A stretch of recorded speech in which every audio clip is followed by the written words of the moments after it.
Was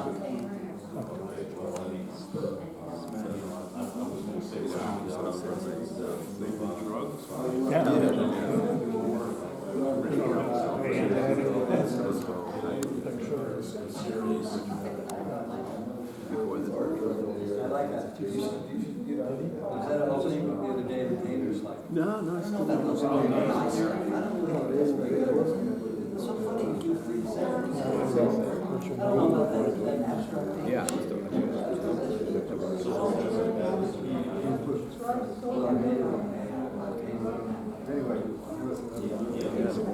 didn't get a model.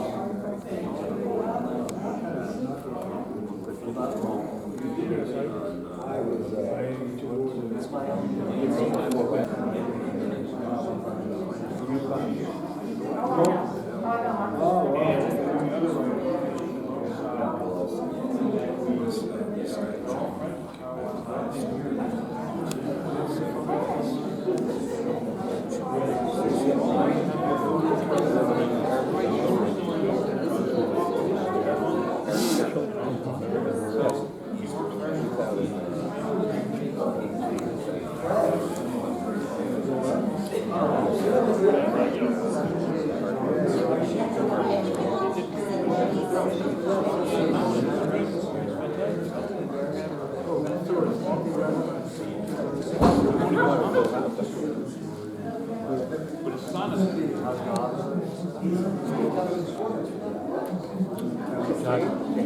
Because the panelists are amazing.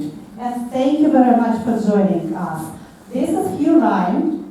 He will be the moderator of the event. My name is Alyona. I work in this library. And all of us together organized this for you. So please have fun and do not complain if something is wrong. Thank you, Alyona. And thank you to the library for hosting this and for preserving such an important archive. So most of what I'm going to do tonight is be kind of the run of show. I'm going to try to disappear as much as possible and make space for everyone on the panel to speak, but also I suspect some folks in the audience might have some great things to add in too. So we're going to leave a lot of time for that at the end. The way this is going to run, I'm going to say a little bit about myself, then I'm going to channel the spirit of Julie Golia, the archivist who could not be here tonight, but she's given us a statement about the East Village Eye and its presence at the library, so I'm going to read some of that. Then we're going to talk to the panelists. We've got some questions prepared. And then we've got a couple of potential special guests, so if they're in the audience, we might recognize them and ask if they have anything they'd like to add. And then we're going to turn it over to you all to ask questions. And at most events I go to, I hate it when people stand up in the audience and say, I got a comment, not really a question. But in this room, I would love if you have comments to add, things that you remember, things we haven't touched on. There's only a couple of us up here on the panel, right? And the I ran for 8 years, covering so many events, over 72 issues. So there's going to be a lot we don't touch on. And if you want to bring it into this space, I'm super excited for it. So, with all of that said, my name is Hugh. I'm a historian of New York City. For the last 10 years, I've written books and done exhibits on everything from the Women's House of Detention, which was the prison which, if we could crawl out that window through time, would have been right next door. This was the courthouse in which women were sentenced. That was my most recent book. My book before that was called When Brooklyn Was Queer, and it's a queer history of Brooklyn. Yay! It's a great book. It's a great book. Thank you very much. Oh yeah, Hugh Ryan. Sorry, my name is Hugh Ryan. And the way that I ended up moderating this panel is that about 5 years ago, a couple of people were having a meeting, all folks who were involved in the avant-garde of the East Village or the Lower East Side or the downtown scene. They all had different names for it. And they all had one shared complaint. They felt that they had never been properly historicized. That there were books about individuals in the scene, and there were books about punk, and there were books about this movement, or that movement, or Andy Warhol, or another one about Andy Warhol. And didn't even Warhol see? But they had never felt that the scene itself had gotten its due. And they asked if I would write about them. And I said, thank you so much, no. Because the truth was, I was a teenager in the suburbs in the 90s, coming down on the Metro North, walking up and down St. Mark's Place, hoping desperately someone would talk to me, because I was certainly too afraid to talk to anyone there. I would go into search and destroy, I would buy a couple of buttons for my backpack, and I would get right back on that train. And they said, please, just talk to us. See if there's something that you would be interested in writing about. And so now, 4 years later, because I can't say no, I have interviewed about 100 people. I have maybe 400 hours of tape, a sprawling archive of my own that will become something one day. I think the narrow slice of it that I'm going to write into a book, which is not what I'm going to do with all of this project, but the part that fits in with my general work is that as a queer historian, I'm always looking at how queer artists both were made by the culture they were in and made the culture that I live in today.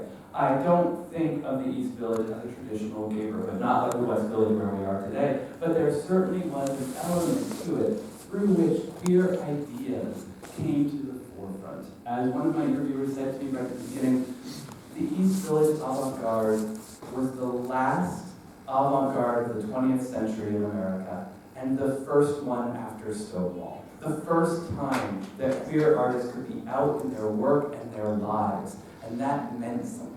So that's the small and narrow slice of this history that I have been investigating. But through doing that, I've heard about so much more. I'm going to pause there, because this isn't about me. That just tells you why I'm here, because otherwise, what am I doing on a panel with these luminaries, right? This is an amazing room, and I'm honored to be here.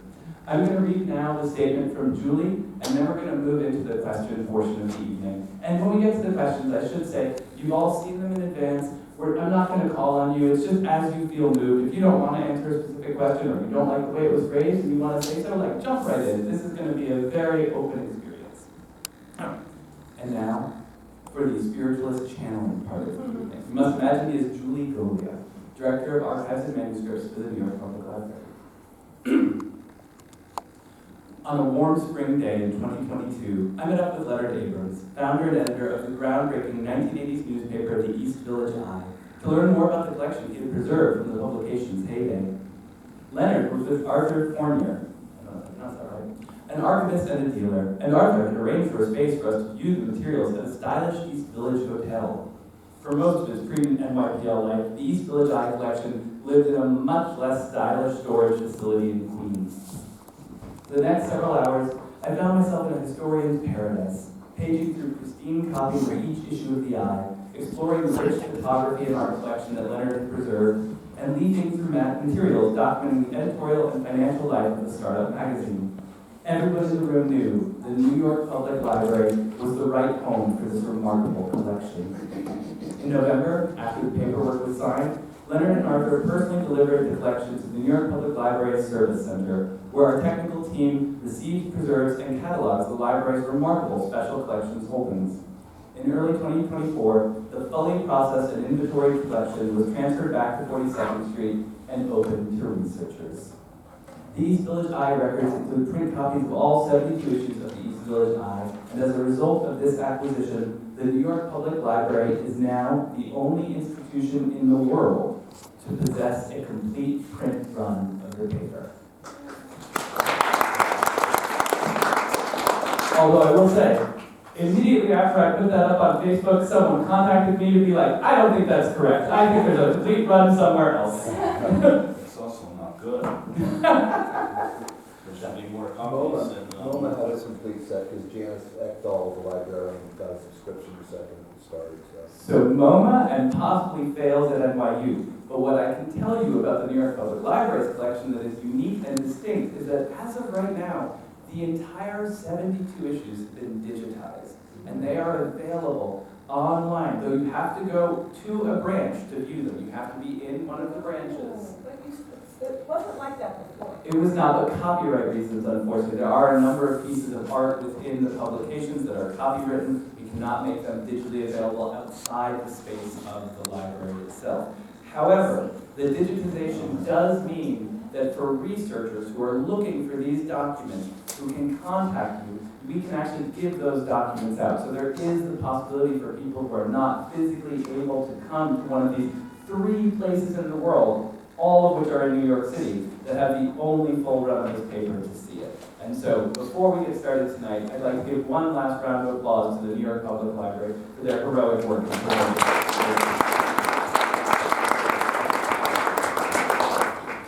And with that, I'm going to commence with shutting up. And I'm going to start with our first question. First question for the panelists, which is to introduce yourselves. Tell us a little bit about who you are and how you first met Leonard Abrams or got involved with the eye. Since you jumped on the panel last, Craig, I'm going to force you to go first. So I met Leonard, I'm Craig Bromberg. I was the East Village Eye's performance editor, which was a very vague term. I came out of the dance world at the time. I was writing a lot of dance and performance art criticism. And it was really, I think I was like 23 or 24, Walter lived down the street from me. And so I was a kid just trying to get off the ground and walked into, I heard about this Village Eye, probably wrote letter, actual paper letter saying, hey, can I come by and show you some of my stuff? He was like, how can this make me money? And that was pretty much the entire perspective. Leonard had pretty much got every piece of copy that I saw in that. How's it going to make me money? How's this thing going to work? Why do you care about this? I've got Carl McCormick who's going to be, do a lot better stuff and make a lot more money. And Walter Robinson, and there were a bunch of other people, and I was just a small fry. These guys had gone before me, and they were doing something that was a lot more interesting, and I fell into it. Yeah, but he was going to sell ads against stuff you covered. And was he able to sell ads against stuff you covered? I think he was. I was invited, I think I was asked to be work for Leonard at a party. And I said yes, because I wanted hobby. And I spent my entire tenure at the Eye intoxicated one way or another. And what's your name? Walter Robinson, I was the art editor. These guys were on my staff. I was really proud to have a staff, 4 people, half women and half, I don't know what you guys were. Half white, I don't even know. But I was very proud about that. It was very progressive. I didn't understand. I'm Yasmin Ramirez, and I met Leonard when I was in the Chat House building in Lower East Side. I don't know if any of you know where, Chat House, the building, biggest PS1, incredible center, and I saw the Eye around. I was already working for Tony Shafrazi. I was already in the downtown scene. And I was like, I really want to, and honestly, I always knew I was going to be writing about the arts, but being a girl, and a person who couldn't write, if I wanted to, be respected, I had to do something. And I was like, I could write about these artists. And so I wrote a lot about, emerging artists at Fun Gallery, like Nicky Munoz, about, and he really encouraged me. So, Leonard was always really nice to me. So this whole thing about how mean he was. I didn't say he was mean. Well, I'll get to that. But he was super, super nice to me. Because the first time I met him, I said, hey, I want to do some Latino stuff here. Because, we're part of this neighborhood, too. And I'm going to do stuff on the Botanitas. And he was like, yeah, do it. And he was always really into the stuff I wanted to write. And so was Walter. So I never had problems. I thought we were mean to Leonard. I'm Mark Miller. I met Leonard, I guess, through Alan Moore. Leonard had already gotten as his art director, first art director, Christoph, and that brought, he was connected to the group Collab, and Alan was big in the group Collab and was working at the Eye, and he, like I think most people that work for the Eye, I kind of came in there with something I wanted to do.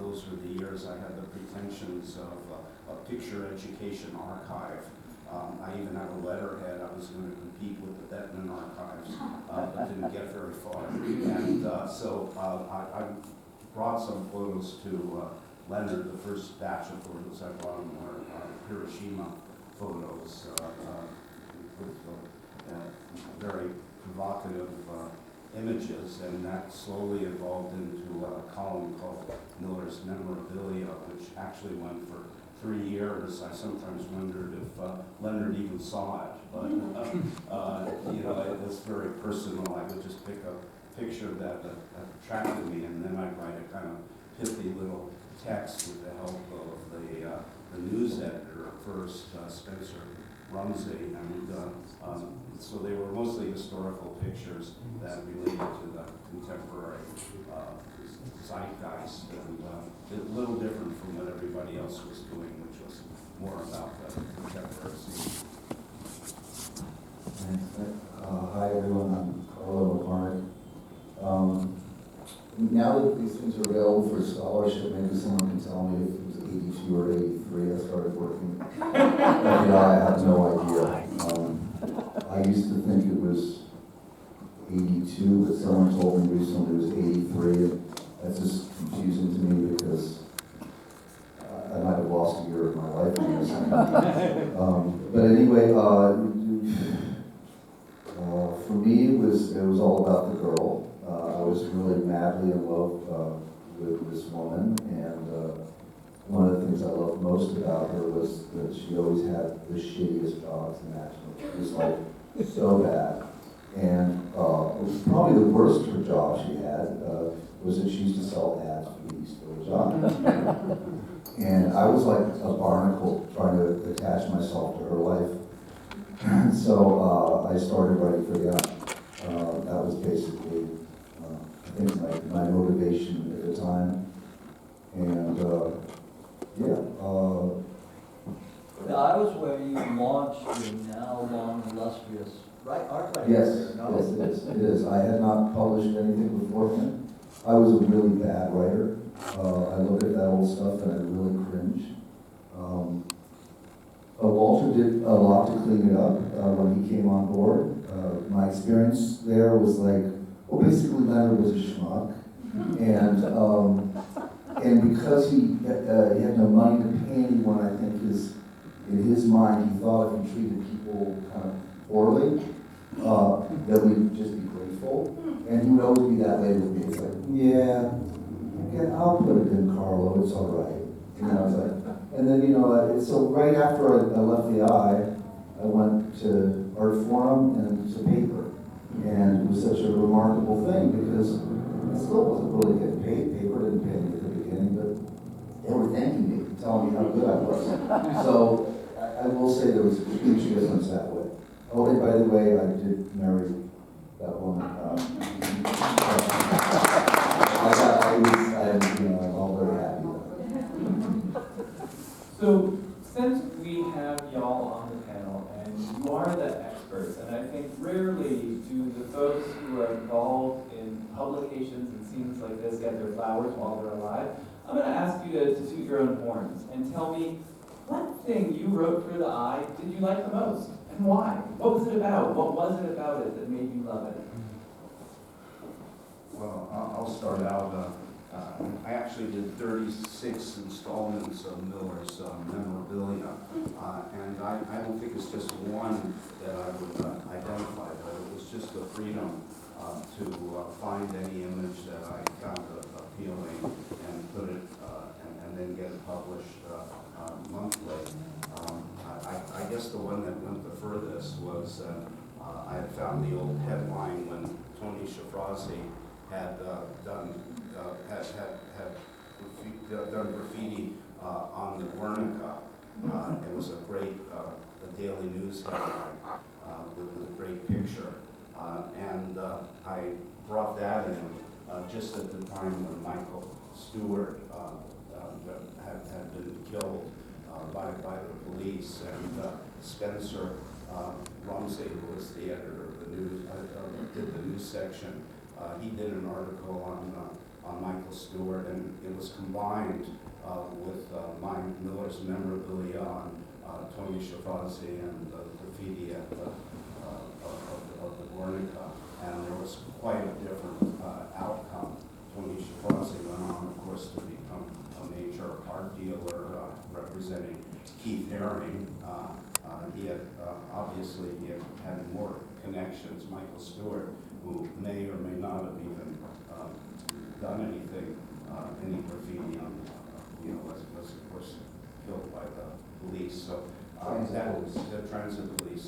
And that page of the East Village Eye that included Spencer's article and my article was in the Guggenheim Museum for the Basquiat exhibition about Michael Stewart and the effect that the death of Michael Stewart had on everybody in the East Village. Oh, okay. As I said, I really wasn't a very good writer then.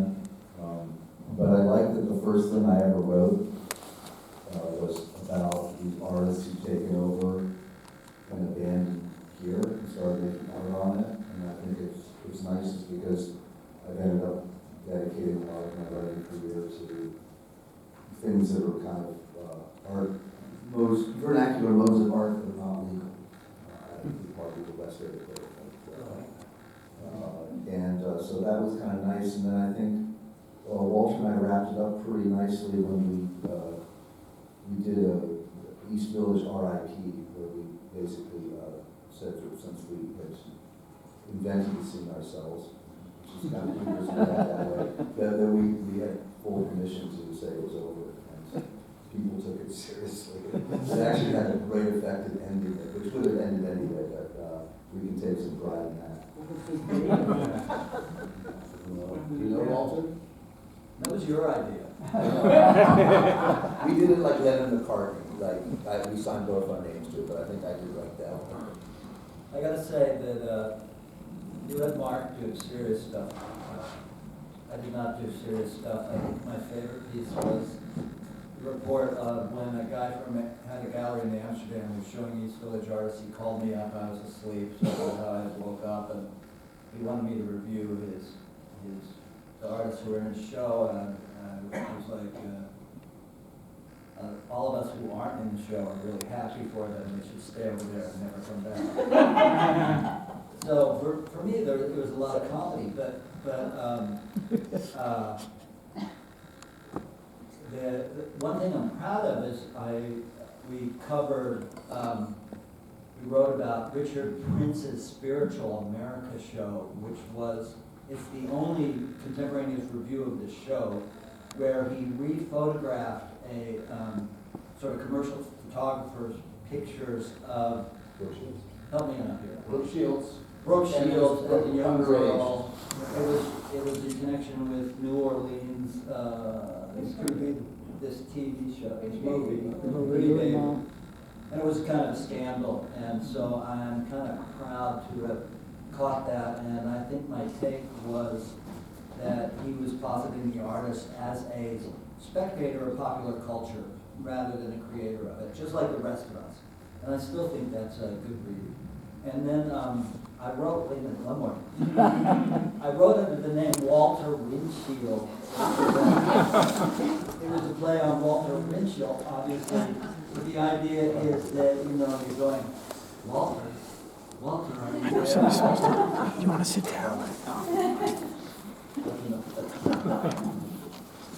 So I was like I said, I was a kid. It was like a 24-year-old tyro, and I was writing, and I was going out every night to places like ABC and Film, and as the token straight boy in all those places, I would come across pretty much the entire dance floor and started covering people who got no coverage anywhere else, and kept going for I don't know how many years I was writing, like 4 or 5 years, and also then crossed over to the music places that I was going to, and I was playing with Glenn Blanca and Bruce Chad, so I was hitting those people from the kitchen and bringing that kind of interdisciplinary bullshit all together, and trying to make Leonard see that it could actually get him some advertising. That was a constant theme. And like Carlo, you know, he would mean to me, I feel grateful.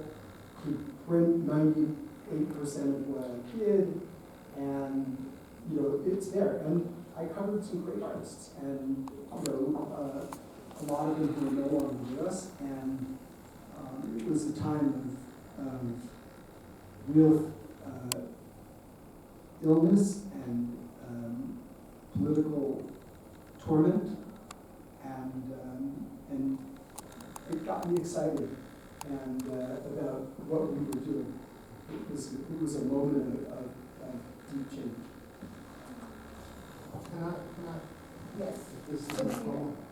I believe the Richard Prince photographs were rephotographs of Brooke Shields, photographed by Gary Gross. That is correct. That is correct. Yeah, who Colin DeLand, many years later, gave a show.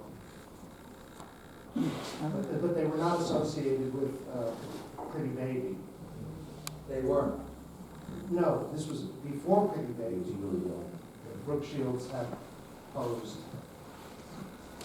Years later, we put Brooke Shields on the cover of paper with a mustache, like a Yeah. And Richard was I so, had it Richard was so jealous. He was just like, I can't believe that you guys do such a better work than I ever did. I just want to say one thing about covers. I talked to Celeste, and she told me that the only time that one of the times, the biggest fight they ever had. Tell me who Celeste Oh, is. okay, Celeste, we've talked about it. Celeste Monique Lindsay, who was associate publisher, but really was the person who ran and financed the paper. We only found that out afterwards. I only recently found this out. Leonard's, yeah, they were high school sweethearts in Valley Stream High School, so they were from Westchester, you know, Leonard was a very middle class Jewish guy. And I think part of this, you know, it makes me laugh when I hear people say he didn't appreciate me. I mean, if, you know, my husband's Jewish, it's like, it's not part of Jewish culture, it's very complaining.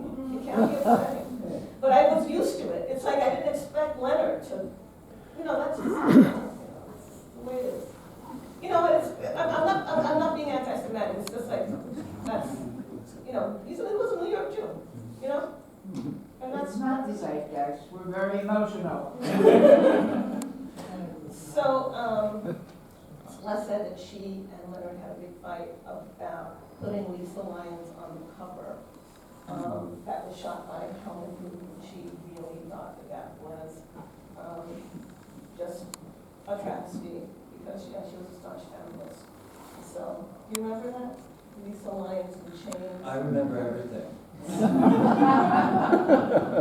And I also want to say, you know, there are two favorites. One of them was a joke, which is, are they prettier than their pictures? And it was about, Oh my God. it was about Walter and Duncan, Hannah and Bruno Schmidt, and it was like my take on the way that so many women in the arts, you know, are like, they talk about their looks as part of the selling. You know, so let's just turn it on that. You know, Walter was once very handsome. It was a postcard, portraits of the two of us advertising the show, me and Duncan. Right. We had suits on, it was nice. Anyway, so that was one. And the other one, of course, is the interview I did with Martin Long, which has since really become just part of the repertoire of art history, because Martin Long is a great painter on the Lower East Side, who's collected all over the world. And I did the first major interview with him, where he discussed his relationship to Chinese painting and poetry. He discussed his relationship to the Puerto Rican artists and graffiti artists in the neighborhood. And I declared him a Chino Latino, and all of this has really followed his scholarship. So, I mean, there's some good history that happened at the Eye. And I don't know, I'm really, as an art historian, I got a PhD and everything later, so I'm really, you know, the Eye really helped me, and Walter really helped me. And, you know, after we got kind of tired of the Eye, he said, you should go to school. You should go to Columbia. I went to Columbia, and I got a scholarship to Columbia. Because, you know, Walter was like, you could do it. I was like, yeah, I said that. Yeah.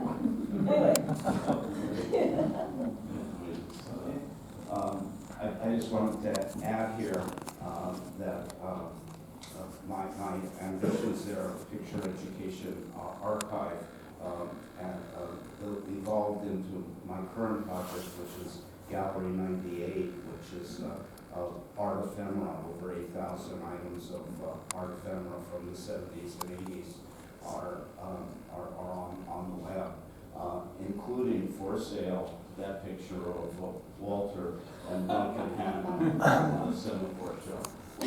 Now, I wish we had it here for the slideshow. There's a little auction at the end of the event. How much is it? How much is it? $25? No, everything starts at 100, but they sometimes go down to 50. Are you selling any steel jars? Yes, there's a lot of these guys for sale. At one time, I had almost a complete set, but now it's just sporadic. But there's a lot of good ones. I thought somebody was going to bring copies of the commemorative issue that they did in 2015. Right. I looked at that just before coming here, and yours was a very funny article. So it's with the jokes. I don't think, of course, we have any physical copies here. We thought about trying to bring them, but the insurance cost was going to be something like $40,000 just to get them here. So, no, that can't happen. I'll do it online. And just go grab them. Thank you, Sandy. So now that I've had you all get a chance to praise yourselves, I'd love to hear you, although you already started, praise each other and other things at the eye. What's something that you remember from the eye that somebody else wrote, or a photo somebody else took, or a comic, something that for you kind of captures what was great about the eye, or something important, something you love? So there's a photographer named Paula Court who is constantly taking pictures of everything that was happening downtown. Can you say his name again? Paula Court. Paula. And Paula was at everything and took photographs of everything. 122, APC, a pyramid, she was constantly taking pictures. And she documented, in fact, she did a whole book called New York something. And so it's a great book. And her stuff was constantly in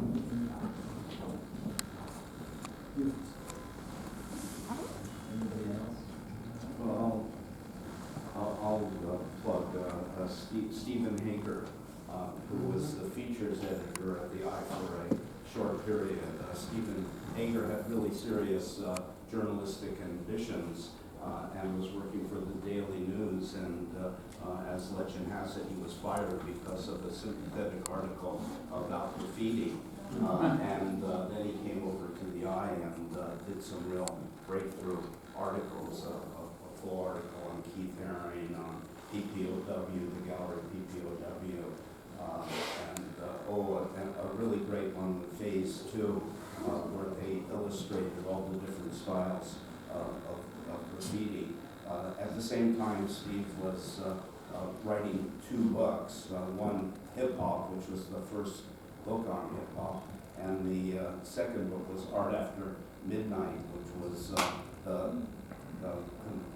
the nightclub scene and the way the arts interacted with the nightclub scene. And I have special respect for those who are running Gallery 98 because you can't hold on to those books, and they go for around $500 each. So apparently, according to Steve, they were all destroyed. Full.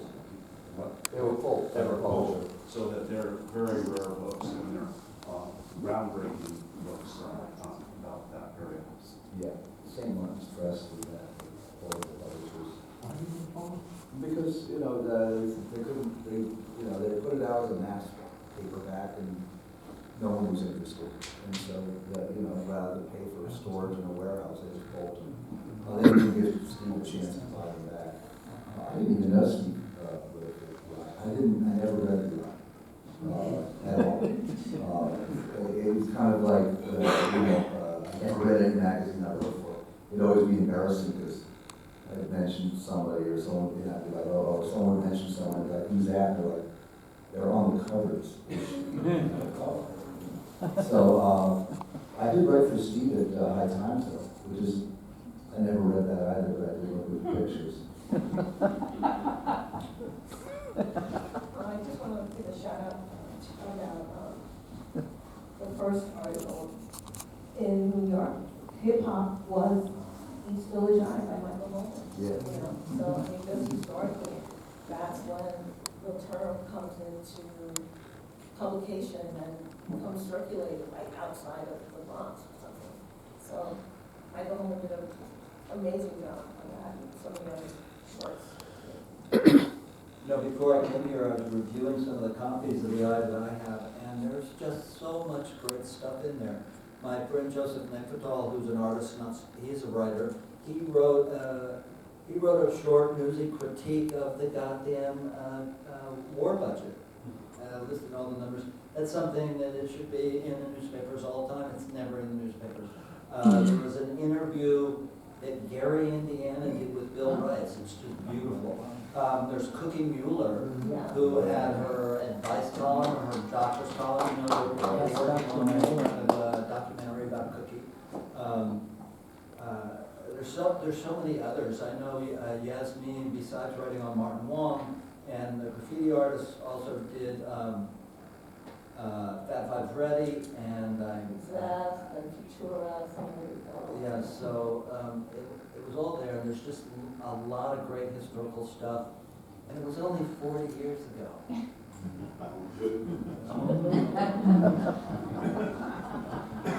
It was only 40 years ago, but it was also, y'all packed a lot into those years in the late 70s and up through the 80s. And I wanted to start off this conversation on these really specific moments, these little pieces that you remember, things we published, the eye, because it's a lot harder to get to the next question. But I think that the breadth of what we've just seen kind of talks a little bit about it, right? So I want to ask each of you, in your own words, however you're feeling about it today, what was the avant-garde of the East Village? What was the downtown underground? What was the Lower East Side that the eye was part of and covered? And why does it matter? So really small questions, right? Nothing, no pressure. But we've heard how much was inside the eye, right? We're seeing little pieces of it, but this was all shards of something bigger. And since you were there and thinking about it, writing about it, seeing it on the street every day, I'd love to hear your thoughts on what the scene was as a whole. It was a social formation. I'm supposed to get more. You know what it was, of course, it was an overproduction of artists. It was a overproduction of artists combined with a sort of real estate situation where there was a ghetto or an ethnic slum or a housing crisis, a mile from Wall Street. It was just crazy. So that you have all these young artists who and I suppose the other, theater and dance and everything, performance, who fled to New York because that's what you do, and all the existing places, in particular the visual arts Soho, as Rene Ricard said once, all the spaces on the wall are taken. So I always like to think that in the 70s, all this was happening in Soho, everything, the arts were getting interdisciplinary, branching out, and artists could get grants. And as part of, was it Reagan, as part of the conservative retrenchment, the grants got cut off, or maybe just the kids got sick of applying for grants and they said, grants, I want to be a businessman, I want to open a gallery. And it was particularly easy and cheap to get a storefront and open a gallery, and there were enough artists around. It all sort of, it looked like a natural phenomenon, but you can actually see the economic structure that underlay the whole thing. And today it goes on still. Young artists, dealers come to New York. Down on, a year or two ago, I was talking to a guy that opened a gallery on Henry Street, and I think his rent was $2,000 a month, which seems really reasonable for a New York storefront. And anyway, I like to say it was a kind of group delirium. Everybody had these crazy ideas and it all meshed together. It was really a collective identity. We're used to having superstars, and we talk about how superstars came out of the milieu, but at the time it was all about the milieu. I think that's right. I think that the economic overproduction of art was so critical to that moment, because it actually, goes back to that Warhol idea, the business of art is business. And it escalated at that moment. It escalated because of the ideology of the conservative movement that was coming into play and Reaganism. It escalated because the money was there. There were people with money to buy this shit. And then we had places like the Brooklyn Academy that were suddenly able to actually take somebody from village obscurity and plug them into the global audience. And that meant from Roy Anderson to Bronca to Peter Dosh. And these were all, to some extent, new artists and hadn't been seen. And so that crossover between things that were avant-garde and things that were avant-garde and now were good business led to, I think, where we are, much closer to where we are today. I think it was the first step towards the wholesale end of avant-gardism in some sense, and the consumption of art into a vocabulary that is no longer really about art, but is about a kind of broader internet-based culture, and which is much harder to break out. I don't even know where the signature artists of tomorrow are, except that they're probably down the other side of the $2,000 gallon. They're all on TikTok. Just quickly, I want to push back on a couple of things. Oh, yeah. Let's make it light. Because in the history that I chart of the Lowisida movement, which precedes, which is led by Black and Puerto Rican artists, community-based galleries, very radical galleries. I put the history of the groups that you belong to COLAB. COLAB was part of Lowisida. And I think when I think of the way that we worked, some people portray, oh, you guys were in a bubble. We were in a web of really interesting relationships. And it was a great community to be around, and you could see so many intersecting lines.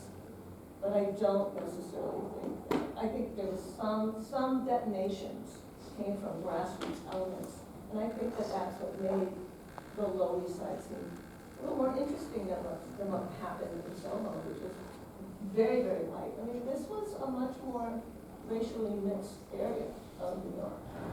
It gets complicated, right? Like Bad Five Freddy was in the kitchen, right? Right, and why shouldn't he be at the kitchen? Sorry? Why should he be at the He should. I'm saying there was not complicated.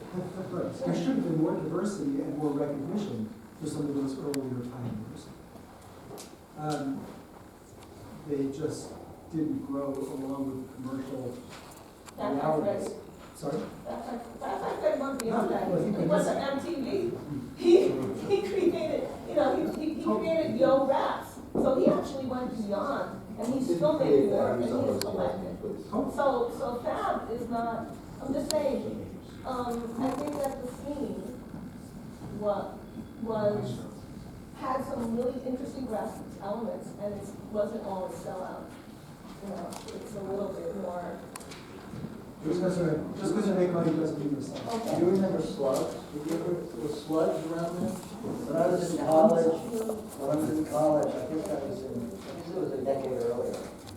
There's a place called Slugs on the Lower East Side. It was a jazz club. And it was totally, and places like Bullet Space and where was it? Bullet Space is still Yeah, there. and what was the name? There was another club that was Lowisada. Safety in Numbers was there. Slugs. But I mean, before that, the thing was they all had incredible bohemian credentials. Yes.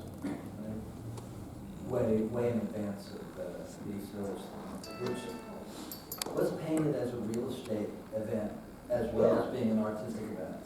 And it was, but I mean, I think that there was a lot more interesting things to look at if you stay away from, if you look through the lens of Martin Wong and some of the other artists that were in the scene, there was a lot of genuine collaboration and exchange.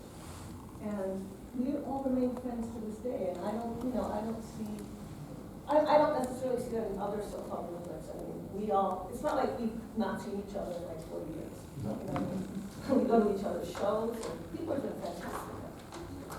Better than ever. Does that, you want to give an answer to what the scene was?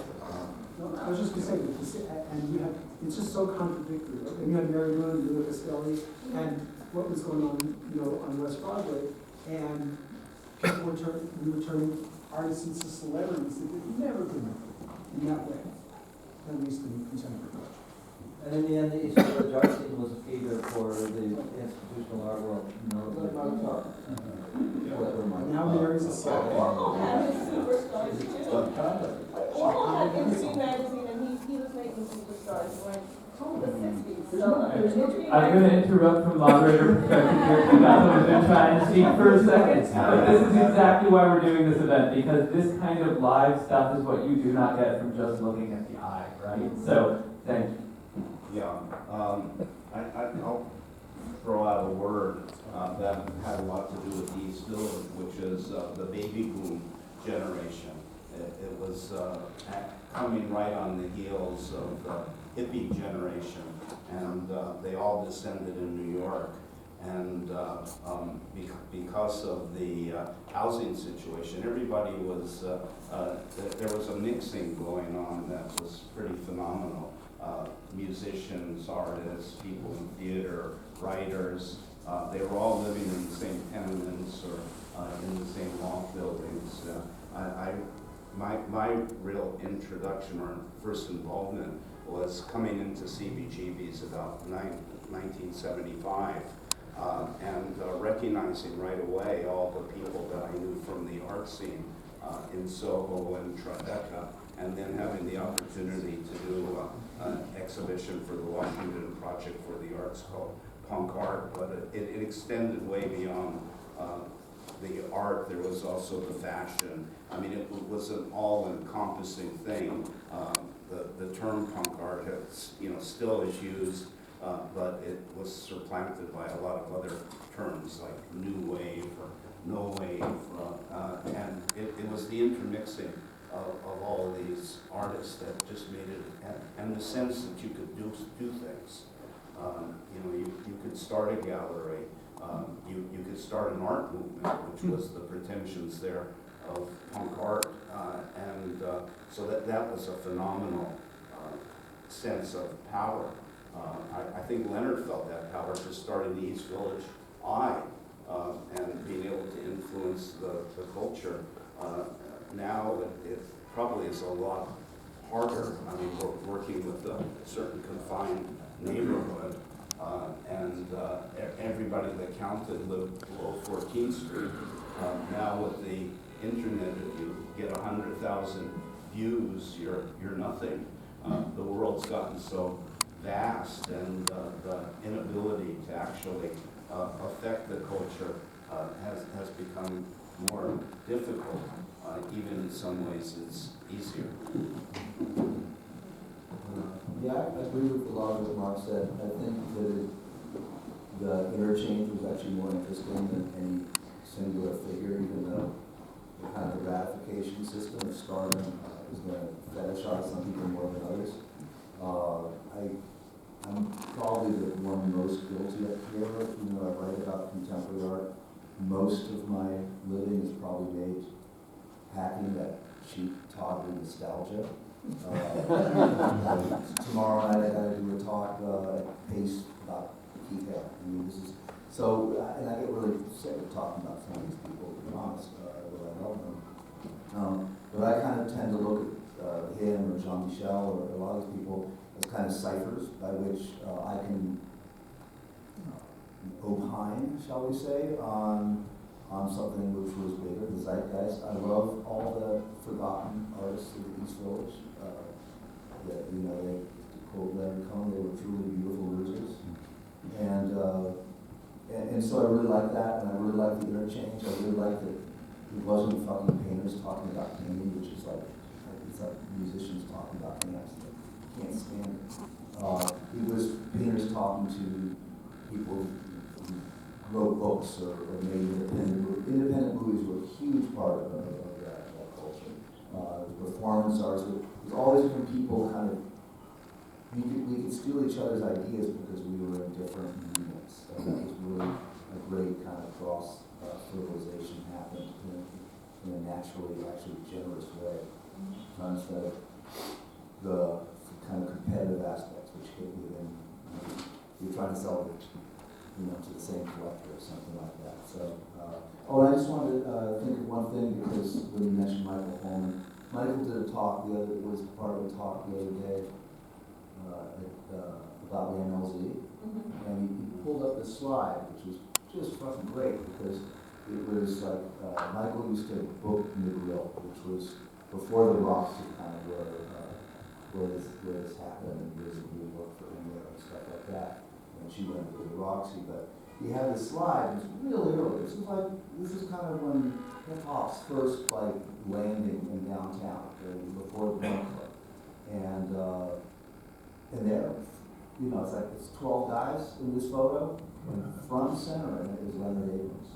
So I gotta say, Leonard was there for that, and so I was in the Grill plenty, but my memory, I had no idea that Leonard was actually there, so that's kind of great. What I found out, this is really about Leonard that I was shocked by, and I would love anyone to confirm this, and that is that Celeste told me that one of Leonard's side gigs was importing Latin American cha-chas and African cha-chas. And do you know that he actually made a film later about Brazilian slave societies, way after the and he calls me up and he's like, oh Yasmin, I have this film about quilombos, I was like, really? So there was a side of Leonard that was very different. That film is narrated by Chuck D, too. He got Chuck D to provide the voiceover for Quilombo Country. Yeah. So it's an amazing movie. Yeah, I can speak to that, because that's, first of all, for those of you who don't know me, I'm Santos Cardigo. If you were at the memorial, I was the MC then. And I came in on the opposite end, like what you say, I never read magazines, only the same, where I am or I write or whatever. But my experience of you guys was reading the magazine. I was a baby, I'm the same age as young Sebastian, I was born in this country. I was imported by these children, and not the scene. I met the producer of Eric Mitchell's Underground USA. And he convinced me that I could sell the rights in Italy. And when I tried it, I found a deal. He was older than me, I was a baby. And when I found the deal, I said, well, why don't I come and we put ink to paper? He said, yeah, come, we have a place for you to stay. I thought, oh, it's just like the squats in Europe, same thing. So on a plane I was, and I came here just parachuted in this scene, trying to make sense of it. I was not in the scene, I was very, very sort of skeptical of being in the scene. But I was always to the margins, and soon I got a job as a taxi driver, so street level, all over the city. And I was going to, Eric Mitchell and his producer took me to my club the first night I met, essentially, and that was everybody's leaving. So that's what I read. But I met them at the end of the parable of East Village. And we started a business which was called Creative Trades, and I just changed it to my name now, with the purpose. I was traveling a lot to Latin America, and when you spoke at first, I thought, oh, the Botanica, you gave me the idea. I think I did. It was in the back of his mind, because the focus of the business was to import art from Mexico, which now is very, you finally have a store, but it was unseen at that point. And, when he asked me for more money, which was essentially to finance his travel, I said, Leonard, you go your way, I go my way. And eventually he got into the Botanica more and more. He had a growing trade by the time, unfortunately, we talked. And so, yeah. And I'm going to ask one last question, then I'm going to recognize a couple of special guests in the audience and say thank you for coming, and then I'm going to turn it over to you all to ask any questions or share anything more that's come up from you in the panel. So.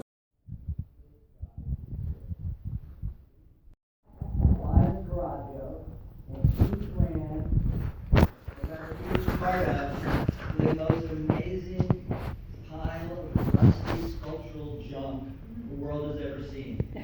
Where was it, Linus? What corner? North side of Rivington. North side of Rivington. And I'd like to say, talking about booze left out, I wanted to say that I wanted to do a big take it up on Linus, but Leonard and I got a big fight over it, and that's when I quit. Well, I want to say that there are a handful of people who changed my life. Walter and Carlo wrote a piece about the East Village survey in the 1984 Art America.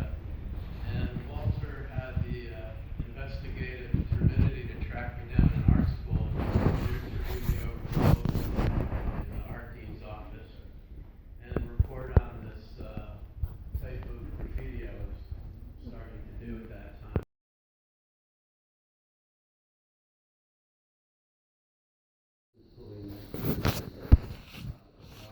For city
Was that if somebody had something that Leonard sensed was going to be of some importance, maybe not just then, but later, or to the way the region is going, he would publish it, and it wasn't like, oh, we don't do politics, or we don't do this or that. Oh, that hit him, published it, you know. Thank you.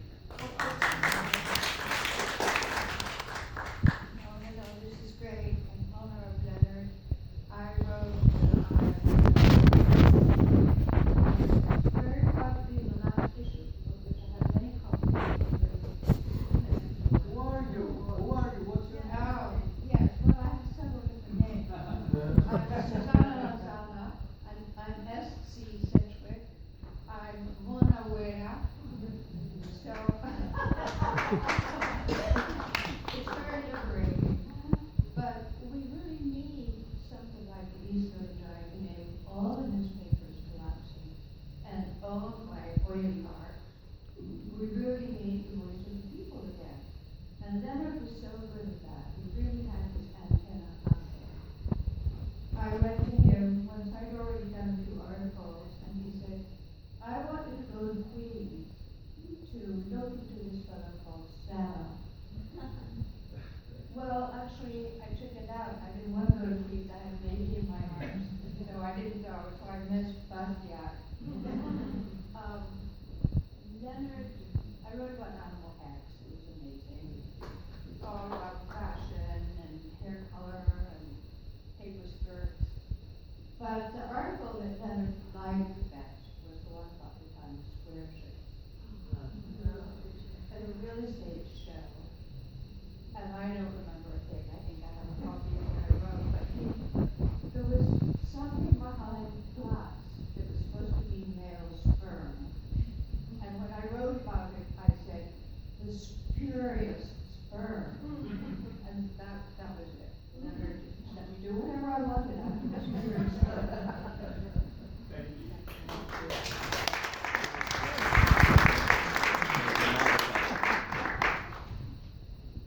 Say something about production.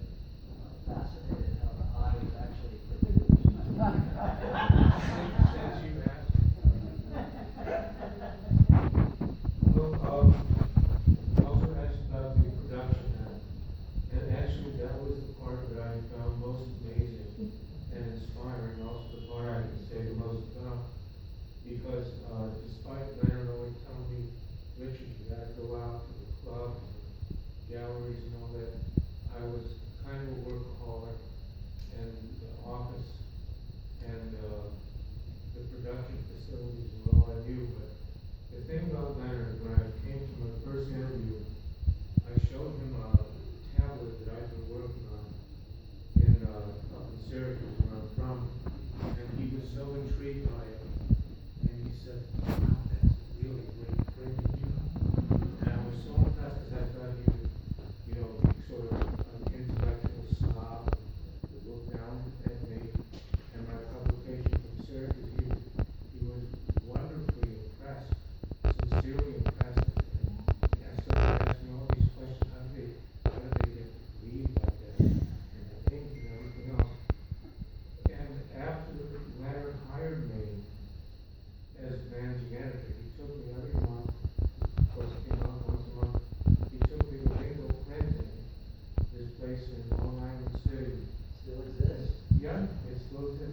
And we would stay all night long. It was an all-night thing, and we would stay there. And with all these, it was a Chinese family that owned it, and all these Chinese guys running around working the presses. And Leonard would just give them hell all night long. He wrote every page of it, every little detailed thing, and we were there till dawn every month when we went to restaurants. And I was so impressed with Leonard's professionalism. I mean, he was a real pro. There was a side of him that people saw that he was a bohemian, and he was a visionary, and he was a man about town, on the scene. But the part of him that I always saw was Leonard staying up all night long at Rainbow Printing and just giving those Chinese guys holy hell over every little page. And that is the Leonard who made East Village possible. And he made it possible for all of us, whoever we are, to live part of our dreams through East Village through his professionalism and his hard work, and how he really, deep down inside, took it very, very seriously as a professional. I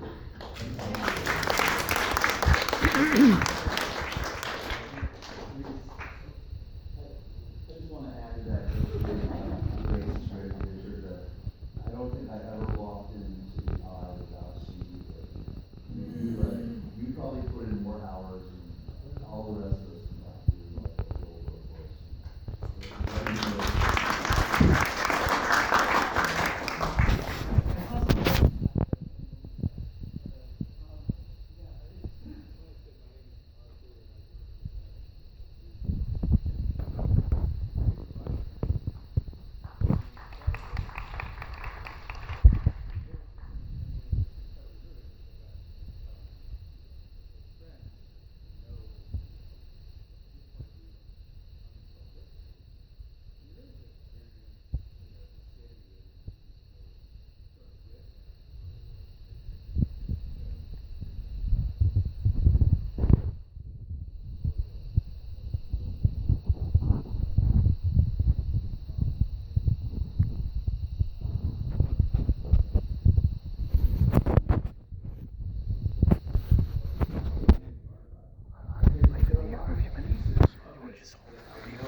I would love, and I'm sure the library would be really happy to know about, if anybody in this room or friends of friends might have things that Leonard typescripts or manuscripts that Leonard edited for the eye, things that ended up, did you actually edit, hands-on, I'm not sure.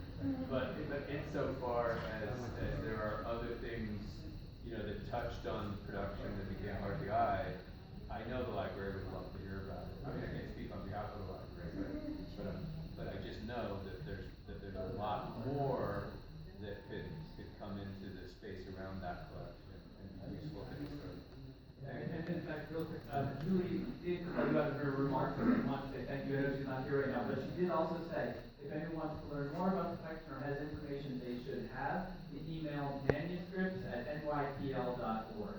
Manuscripts@nypl.org. You have those kinds of materials. I wanted to add about Celeste, when we went to, a little more information, and that is that she's alive and well. She's in Puerto Rico, and she's just an incredible resource. And I would love to have a conversation between you and Celeste about the eye. Understanding that, I said. Me and Celeste I think you should bring it up. I always thought Celeste hated it. But the whole, part of Savannah's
relaxed on the stage, on the arm, relax, gave back that pipe, on the same time. So I showed it so that, and then I was explaining it to her, she literally shrieked. Screamed.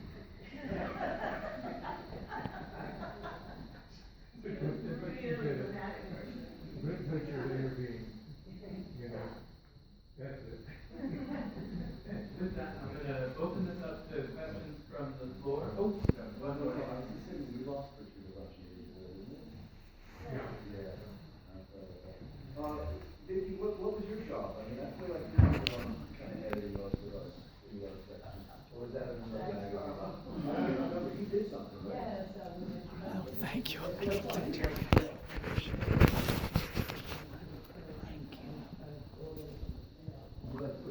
you were curious.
Well, in the formal spirit, the person who is there to see my stuff just walking. From that time, she's the one who created the mind that actually went into starting the magazine, being close to the family. I heard the story as well. So, a round of applause for Roberta.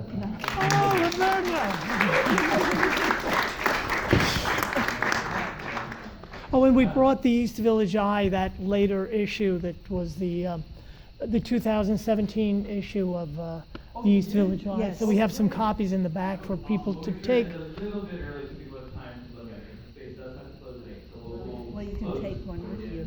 Before I come over to questions, one thing I want to say really quickly is that this is neither recorded nor live streamed. However, it is open to the public. There are people recording now, so that is totally allowed. But I always like to warn, because folks in the audience don't necessarily know they're being recorded before they ask questions when you're a panelist, you understand. So, with that said, questions or comments from the audience? We got one right there. And I'm going to pass you the mic because it is a little hard to hear in here, and you've got to kind of keep the mic to really be heard.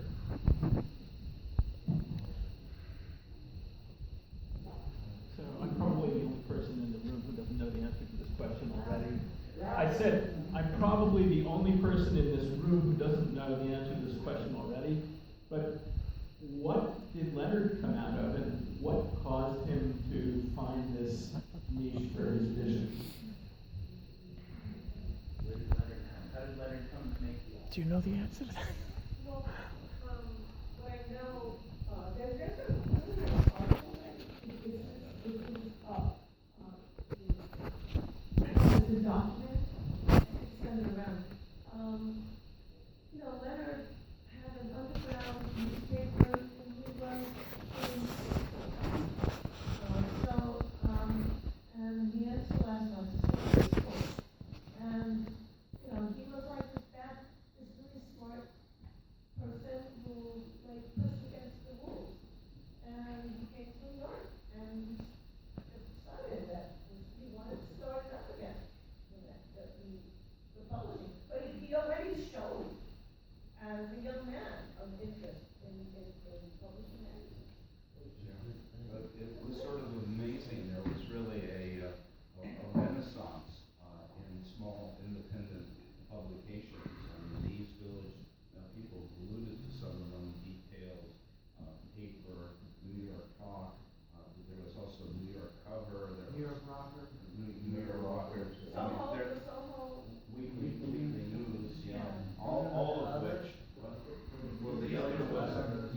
was earlier.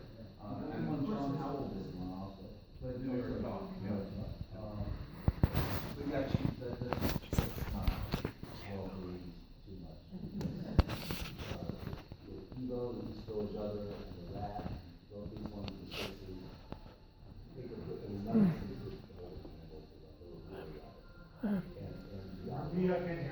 Okay, I'm just saying that East Village Other, the Rat, some of these publications, you know, where Robert Crumb starts publishing and stuff like that. It really, I mean, the eye doesn't hold a candle to it, so let's not give the 80s that many problems. This is one where it's recently on nostalgia, you know. When I was a kid, I was 80s were nostalgia in the 60s, we all miss the 60s, but hold on, just a quick thing, like, because we both start when Leonard and that building was fixed, real estate asshole took over. Yeah, and, but he started the eye on Ludlow Street, so who here knows that? Were you there? No, you weren't there. No, I wasn't there, I just read that. Right, so who knows that? Were you there? Bethany. Okay. So-and-so. Because I wasn't there.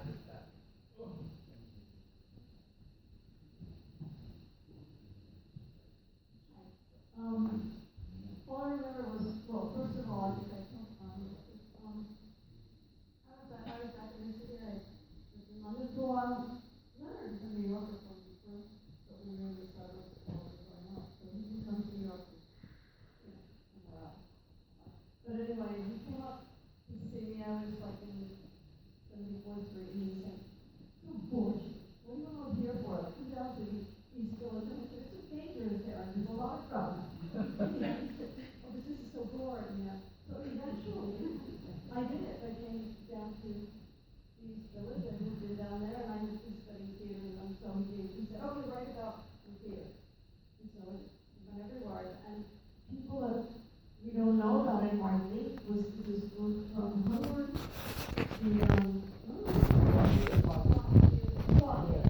Everyone knows about that.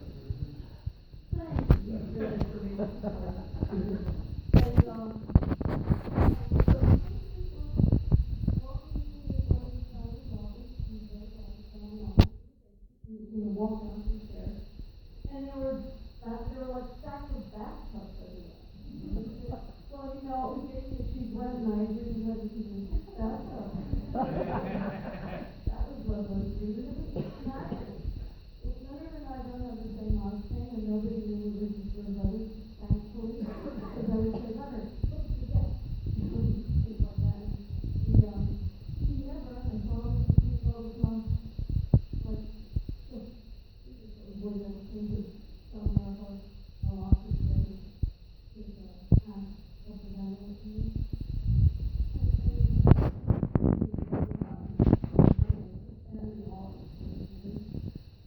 And for the week that I was there, said that everything is the way it is. I mean, I don't even know if it's so well. I don't know. And just work on the next step.